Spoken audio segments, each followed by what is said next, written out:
This is a scary story about the fake Santa, part 1. It was Christmas Eve. An 11-year-old named Julia was decorating her Christmas tree. Her mom wasn't home because she was working as a nurse at a local hospital. The two of them lived in a small apartment in the suburbs. Her mom called her and said she won't be home till late. Julia said okay and continued decorating the tree. Even though Julia was home alone, she still felt safe because she was on the 6th floor of the apartment building. She finished decorating and started to wait for her mom, when suddenly, she heard scratching at the door. She stopped what she was doing and she listened very carefully. She then approached the door and looked through the peephole. Standing there was a man dressed as Santa. Then nervously she said, "Who's there?"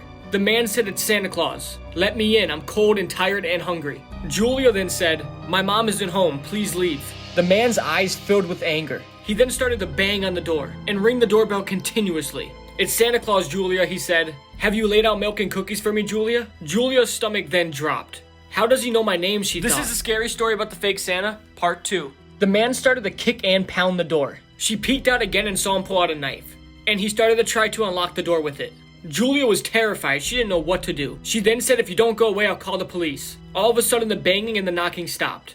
Minutes passed and she didn't move a muscle. She then looked through the peephole, and the man was gone. The hallway was empty. Then suddenly, she saw the man running down the hallway with an axe. Julia screamed and ran to her closet. She heard loud booms as the man was breaking down her front door. The man then made it into her apartment. He was laughing to himself, saying, "Julia, my pretty, where are you? Don't be afraid. We're going to have a fun night. Where are you hiding?" The man then walked around the house searching for Julia. She was shaking with fear. Suddenly, the handle of the closet she was in started to shake and she heard the man's voice. He screamed, "Julia, I know you're in there. Open up for Santa. Open up before I open you up."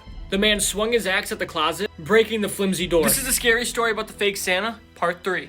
As the man was coming in the closet, Julia grabbed the wired coat hanger and twisted it at the point. As he came in, he was laughing and drooling. He grabbed Julia, but then she stuck the coat hanger into his eye. He stepped back in pain and pulled it out, and then grabbed Julia by the hair and pulled her out of the closet. He held her by the neck on the ground, with blood spilling from his eye, splattering all over on Julia's face.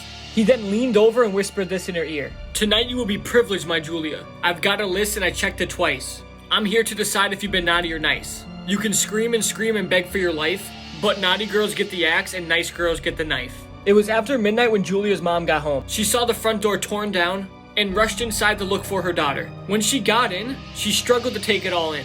She began screaming in absolute horror. The Christmas tree was decorated with Julia's organs, and her severed head was on the top.